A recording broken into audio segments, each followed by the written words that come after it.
சொன்ன மறி கொழுந்து வாசம் ஆளான பொண்ணுக்கெல்லாம் காதோரம் பூசும். மாமாவும் பேர சொன்ன மறி கொழுந்து வாசம் ஆளான பொண்ணுக்கெல்லாம் காதோரம் பூசும்.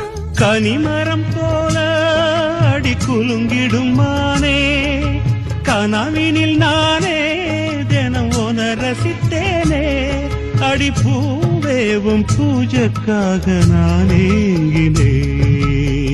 தென்னமர தோப்புக்குள்ளே குயிலே குயிலே என்ன தேடி வந்து சேதி சொன்ன குயிலே குயிலே. தென்னமர தோப்புக்குள்ளே குயிலே குயிலே என்ன தேடி வந்து சேதி சொன்ன குயிலே குயிலே.